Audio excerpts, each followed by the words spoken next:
혹시 당신이 태어난 해의 마지막 숫자가 하나님의 메시지일 수 있다는 걸 들어보셨나요? 이 숫자 하나가 당신의 삶 전체를 바꾸는 열쇠가 될 수 있습니다.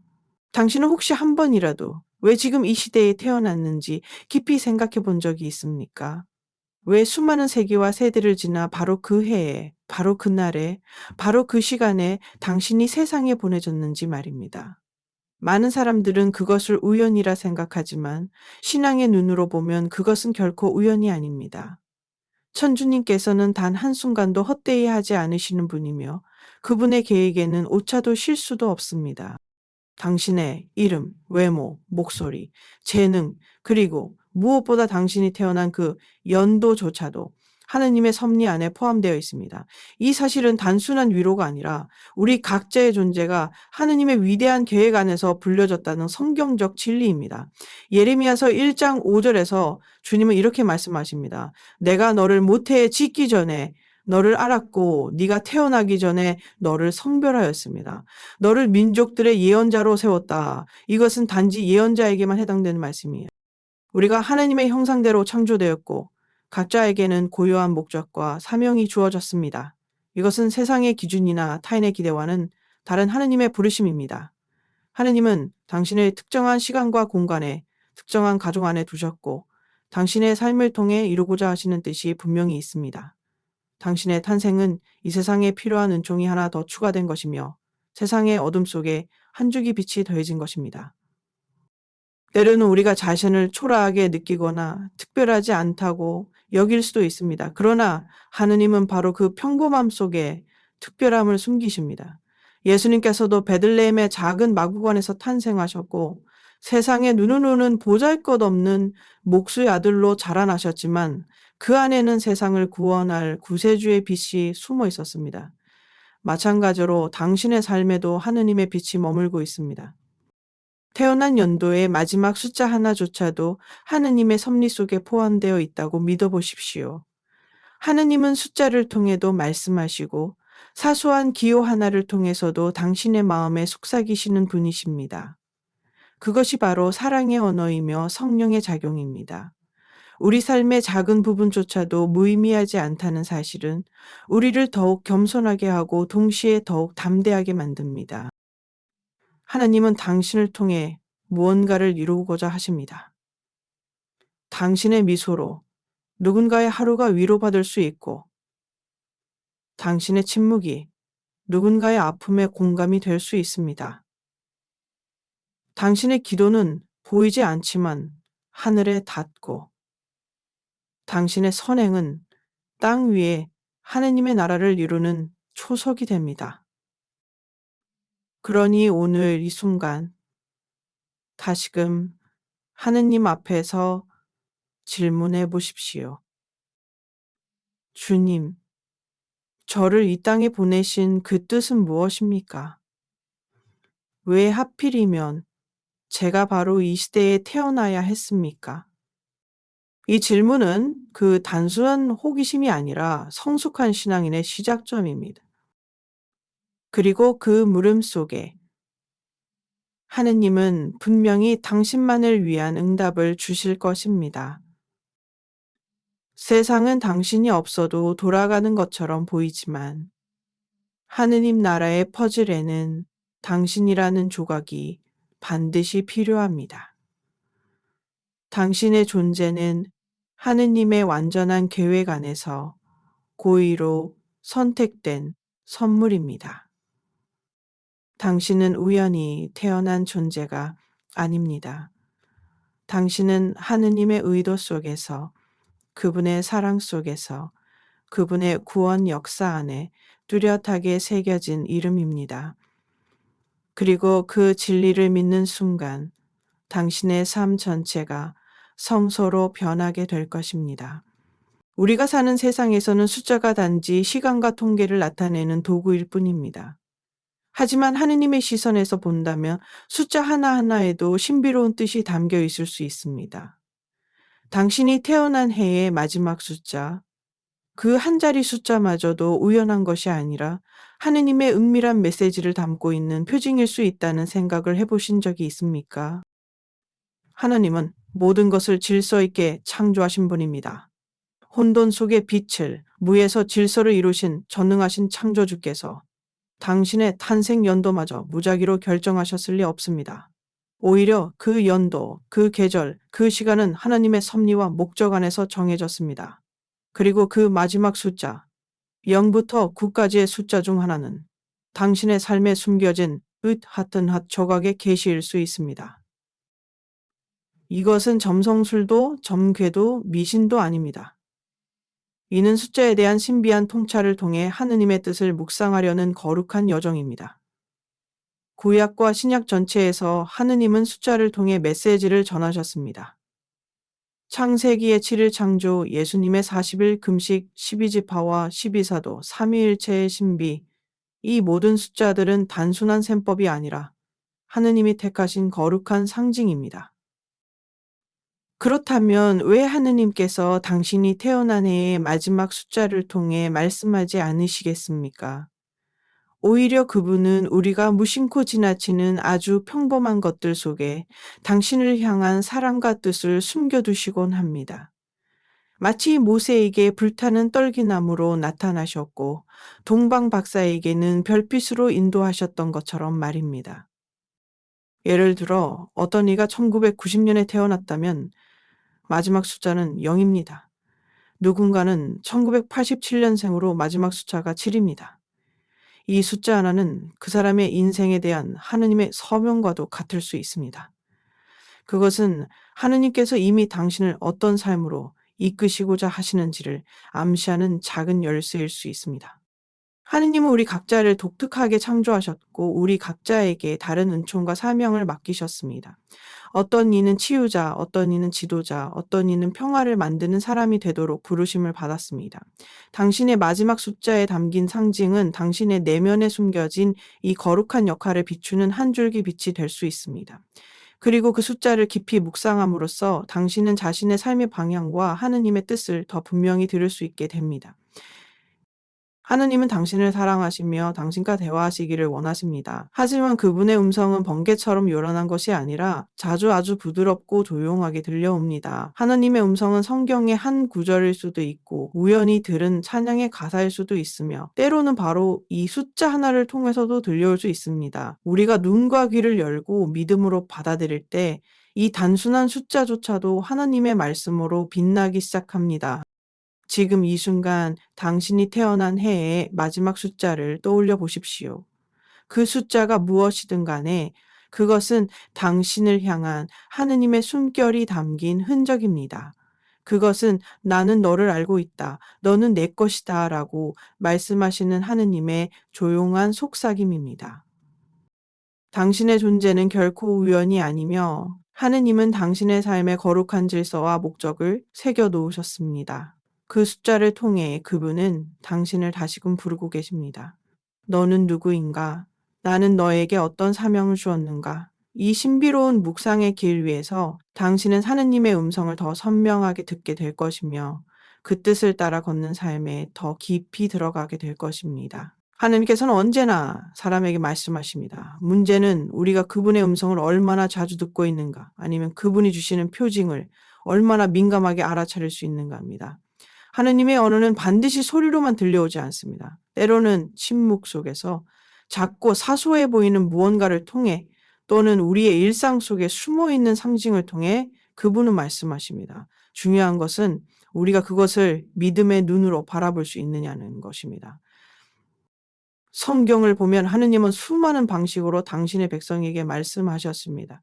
모세에게는 물타는 떨기나무로, 엘리야에게는 고요하고 부드러운 속삭임으로, 다니엘에게는 환상으로, 그리고 동방 박사들에게는 하늘의 별을 통해 말씀하셨습니다. 예수님 탄생의 표징은 화려한 기적이 아니라 마국간의 악의와 구유한의 평화였습니다. 이처럼 하느님의 표징은 언제나 세속의 시각으로는 작고 평범하고 때로는 무시되기 쉬운 방식으로 다가옵니다. 하지만 그 안에 숨겨진 것은 결코 작지 않습니다. 하느님의 모든 표징은 그분의 사랑과 계획이 담긴 신비의 통로입니다. 숫자도 마찬가지입니다. 세상 사람들에게는 단지 계산과 기록의 수단일지 모르지만 신앙의 눈으로 보면 숫자 하나도 하느님의 섭리 안에 있을 수 있습니다. 그 숫자는 우리를 향한 하느님의 암호 혹은 조용한 초대장일 수 있습니다. 당신이 태어난 해의 마지막 숫자, 그것이 단지 시간표의 일부가 아니라 하느님께서 당신에게만 주신 영적인 열쇠일 수도 있다는 사실을 묵상해 보십시오. 하느님은 당신이 그 숫자를 통해 무엇인가를 깨닫기를 바라십니다. 그것은 당신이 어떤 은총 안에 부르심 받았는지 또는 당신이 걸어야 할 사명의 길에 대한 작은 힌트일 수 있습니다. 어떤 사람은 그저 우연일 뿐이라며 무시할지도 모릅니다. 하지만 성경은 우리에게 이렇게 가르칩니다. 귀 있는 사람은 성령께서 교회들에게 하시는 말씀을 들어라. 묵시록 2:7. 즉, 하느님의 말씀은 늘 존재하며 문제는 우리가 그것을 들을 수 있는 귀와 열려있는 마음을 지녔는가에 달려 있습니다. 때로는 우리가 너무 큰 기적, 너무 특별한 사건만을 바라보다가 하느님의 세미한 속삭임을 놓쳐버릴 때가 많습니다. 하지만 하느님은 작은 것을 통해 큰 진리를 전하십니다. 겨자씨만한 믿음으로 산을 옮길 수 있다는 말씀처럼 숫자 하나도 우리 인생을 바꾸는 계기가 될 수 있습니다. 하느님은 복잡하지 않으신 분이지만 심오하신 분입니다. 그분은 우리의 삶 구석구석에 당신의 흔적을 남기시고 우리가 눈을 들어 그것을 보기를 바라십니다. 일상의 숫자 하나, 반복되는 연도표 하나에도 그분의 손길은 담겨 있을 수 있습니다. 오늘 당신에게 주어지는 이 묵상은 단순히 숫자의 의미를 찾는 놀이가 아닙니다. 이는 당신과 하느님 사이의 새로운 대화의 시작입니다. 하느님께서 아주 작고 평범한 것을 통해 당신의 마음을 두드리고 계신다는 사실을 기억하십시오. 당신이 태어난 연도의 마지막 숫자는 단순한 정보가 아니라 하느님의 작은 사인일 수 있습니다. 이제 당신의 마음을 열고 그 숫자를 바라보며 기도해 보십시오. 주님, 이 숫자를 통해 저에게 무엇을 말씀하시려 하십니까? 저의 삶에 어떤 뜻을 담아 주셨습니까? 하느님은 결코 침묵하지 않으시는 분입니다. 단지 우리가 너무 바빠서, 너무 무디어져서 그분의 음성을 놓치고 있을 뿐입니다. 그분은 지금도 말씀하고 계십니다. 별빛처럼, 떨기나무처럼 숫자 하나를 통해서라도. 그리고 그 말씀은 오직 당신에게만 들려지는 사랑의 목소리입니다. 하느님께서는 우리가 생각하는 것보다 훨씬 더 세밀하시고 깊으신 분이십니다. 그분은 우주의 질서를 세우시고 해와 달의 움직임조차 계획하신 전능하신 창조주이십니다. 그렇기에 당신의 삶 속에서도 아무것도 우연으로 일어나는 것은 없습니다. 당신이 태어난 순간, 환경, 이름, 가족, 그리고 바로 그 연도의 마지막 숫자조차도 하느님의 섭리 안에 포함되어 있습니다. 당신이 태어난 해의 마지막 숫자, 0부터 9까지 중 하나는 단순한 숫자가 아니라 당신에게만 주어지는 하느님의 작은 속삭임일 수 있습니다. 그리고 그 숫자 하나하나에는 각기 다른 영적 상징과 사명이 담겨 있습니다. 이 숫자들은 우리의 인생을 더 깊이 이해하도록 이끌어주는 영적 열쇠가 됩니다. 숫자 0은 시작도 끝도 없는 완전함과 충만함을 상징합니다. 이는 하느님의 무한한 존재, 그리고 당신이 하느님 안에서 하나로 온전히 살아갈 때 누리게 되는 내면의 평화를 가리킵니다. 당신은 치유와 회복의 통로로 부름받은 사람입니다. 숫자 1은 시작, 리더십, 용기를 뜻합니다. 당신은 하느님께서 새로운 길을 여시기 위해 세우신 선두자이며 모세처럼 예, 주님, 제가 여기 있습니다. 라고 응답하는 사람입니다. 두려움을 넘어 새로운 길을 여는 영적 지도자로 부름받았습니다. 숫자 2는 화해, 공동체의 사랑의 상징입니다. 세상이 분열될 때 당신은 다리를 놓는 사람입니다. 그리스도께서 죄인과 세리와 함께 하셨듯 당신도 상처받은 이들을 품고 관계를 회복시키는 평화의 사도로 부름받았습니다. 숫자 3은 삼위일체의 신비를 반영합니다. 성부, 성자, 성령의 완전한 일치와 사랑을 삶 안에서 드러내도록 당신은 기쁨과 창조성으로 하느님의 조화를 세상에 드러내는 사람입니다. 당신의 말과 행동이 곧 하느님의 사랑의 표현입니다. 숫자 4는 안정, 질서, 토대를 뜻합니다. 당신은 흔들리는 세상 속에서도 한결같은 믿음으로 사람들에게 영적 피난처를 제공합니다. 당신은 하느님의 신실함을 닮아 조용히 그러나 확고히 공동체를 지탱하는 기둥 같은 존재입니다. 숫자 5는 변화, 자유, 성령의 역사를 상징합니다.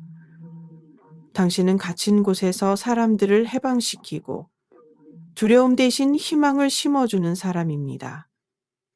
오순절의 불꽃처럼 하느님의 살아있는 능력을 드러내며 이 세상을 새롭게 하는 사명을 받았습니다.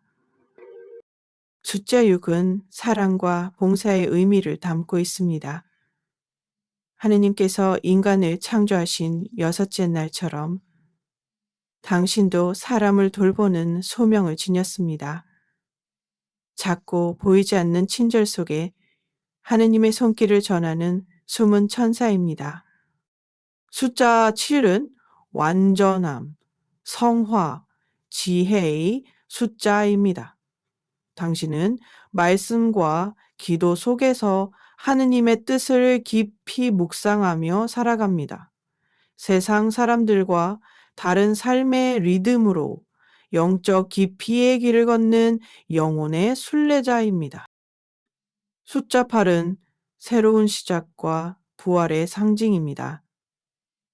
세상의 실패와 절망을 넘어 하느님께서 새로운 생명을 주신다는 진리를 몸소 살아가는 사람입니다. 희망의 전도사로서 당신은 쓰러진 이들을 다시 일으켜 세우는 사명을 지녔습니다. 마지막으로 숫자 9는 결실과 완성을 의미합니다.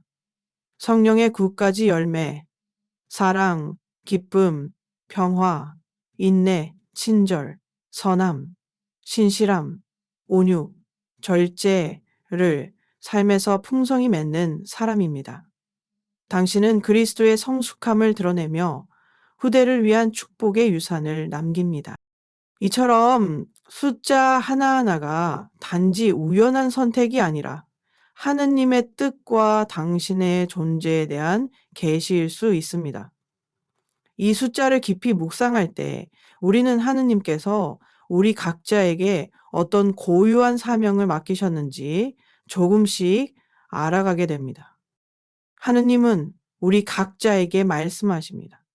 그리고 때로는 가장 단순한 숫자 하나를 통해서도 그분의 뜻을 드러내십니다. 이제 당신의 숫자를 바라보며 그 안에 담긴 하느님의 사랑과 계획을 마음 깊이 받아들이십시오.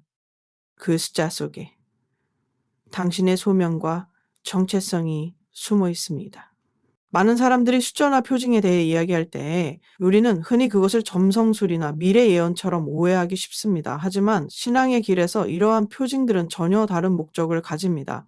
하느님께서 우리에게 주시는 표징은 미래를 미리 알려주시려는 것이 아니라 지금 이 순간 당신과 대화하고 싶어 하시는 그분의 초대입니다. 그것은 예측이 아니라 인식이며 통제하려는 시도가 아니라 경청하고 응답하려는 태도입니다.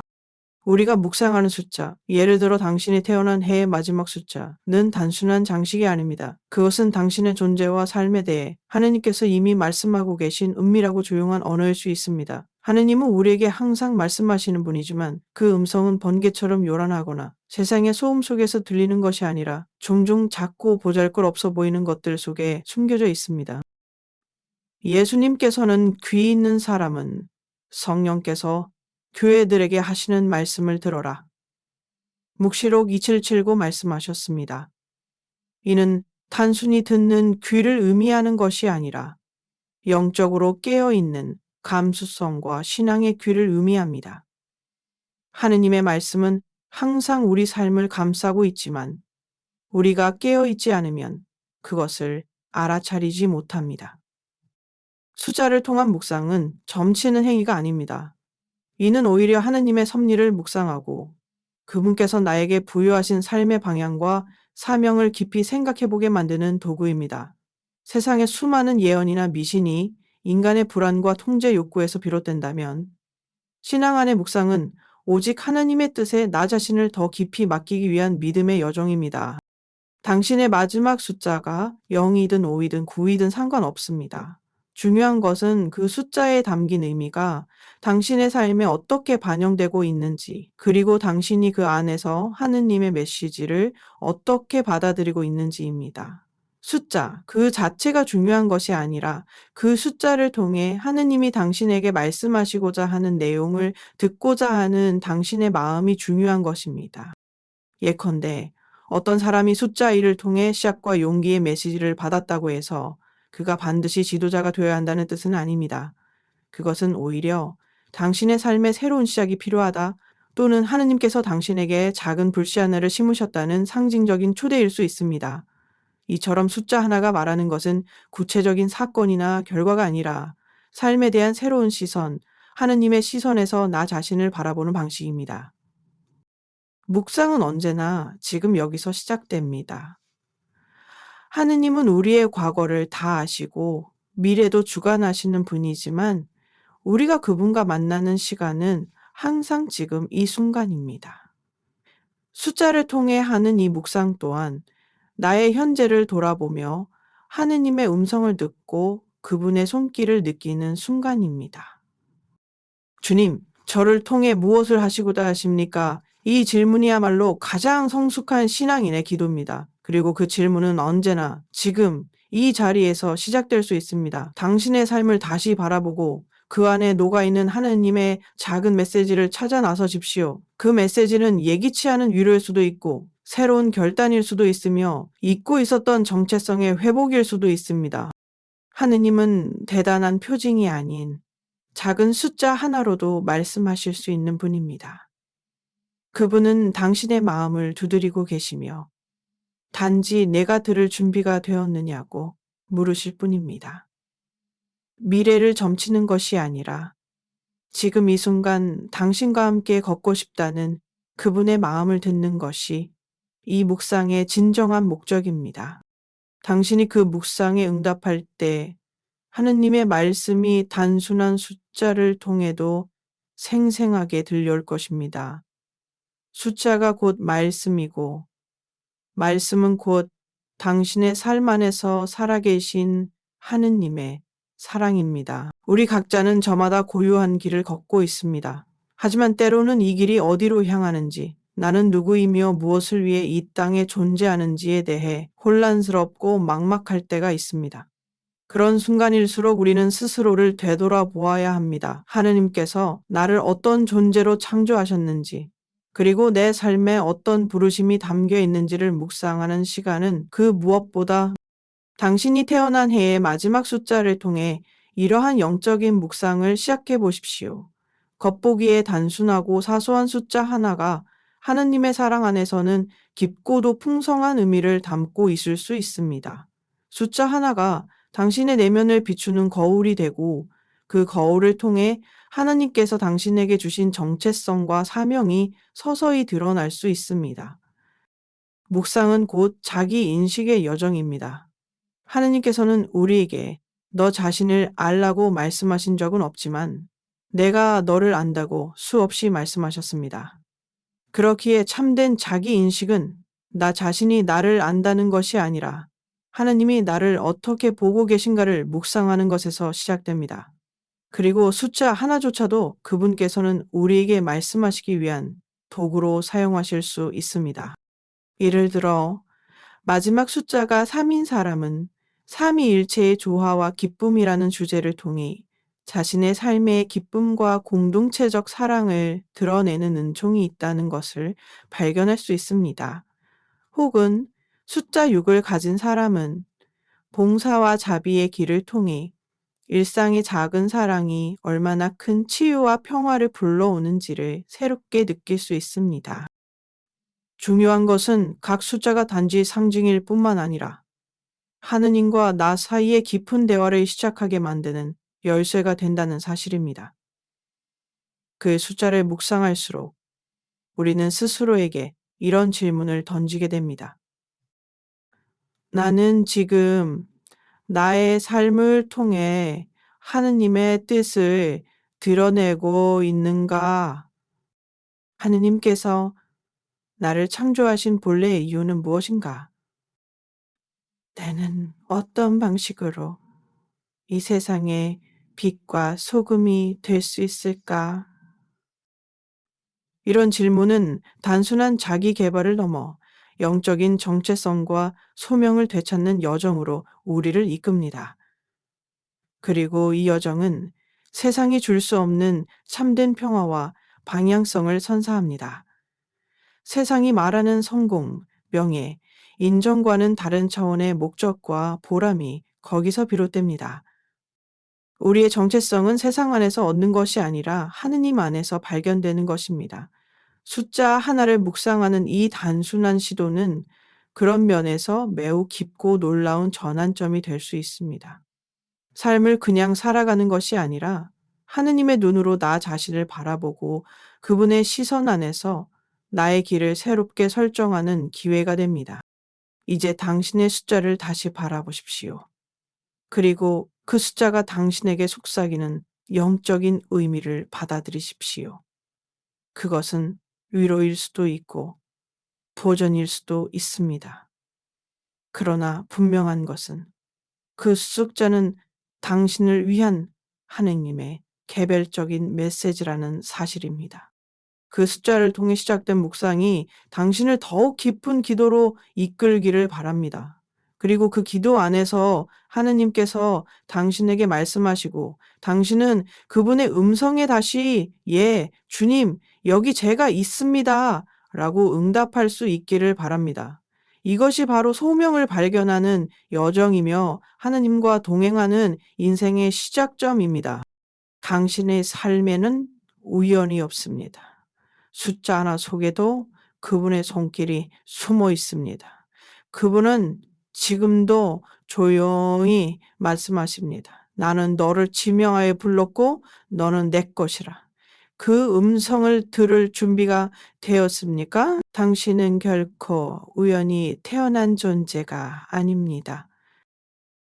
이 세상에 수많은 사람들이 존재하지만 그 누구도 당신을 대신할 수 없습니다.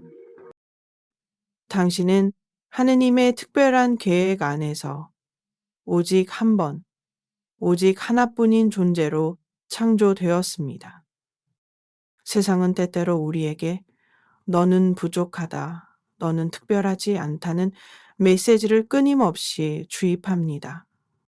그러나 하느님의 말씀은 전혀 다릅니다.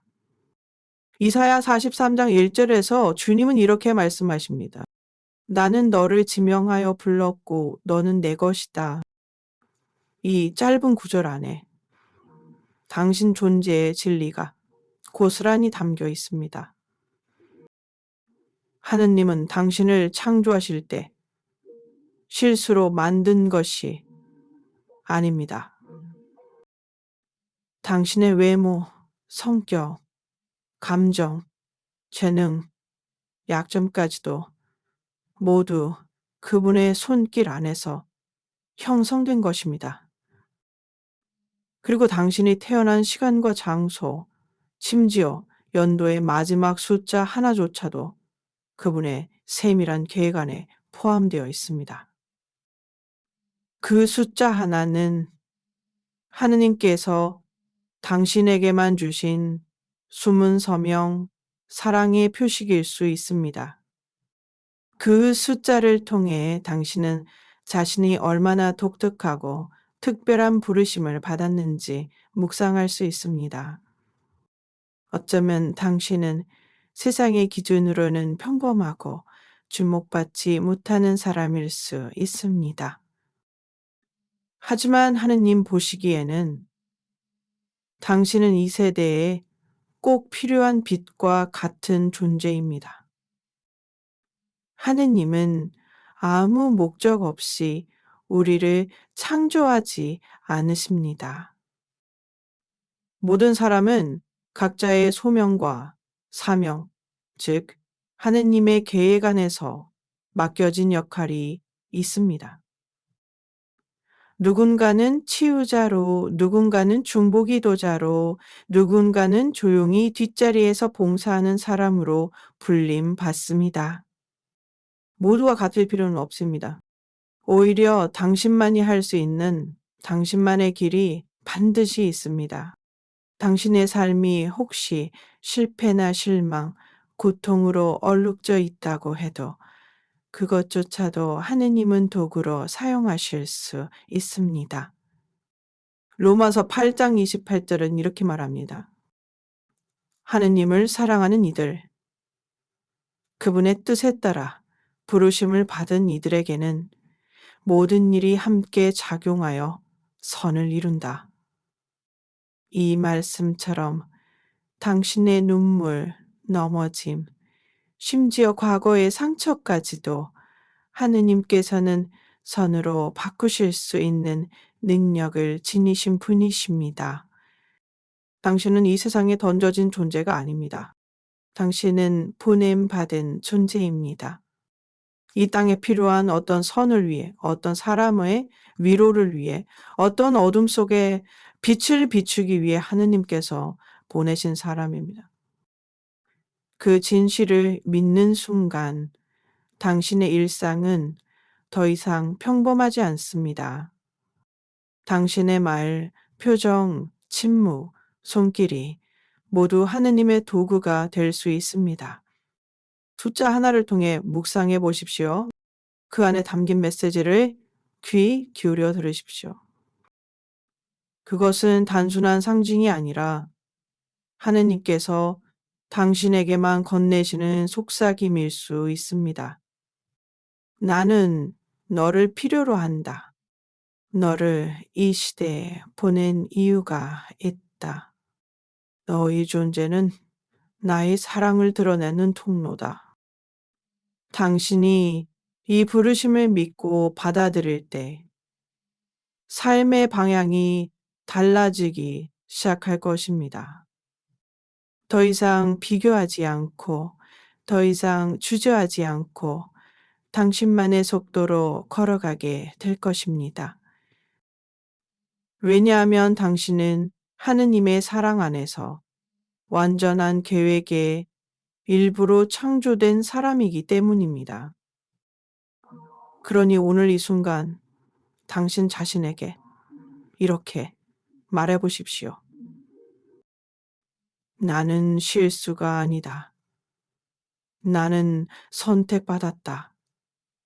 그리고 나는 하느님의 뜻 안에서 살아간다.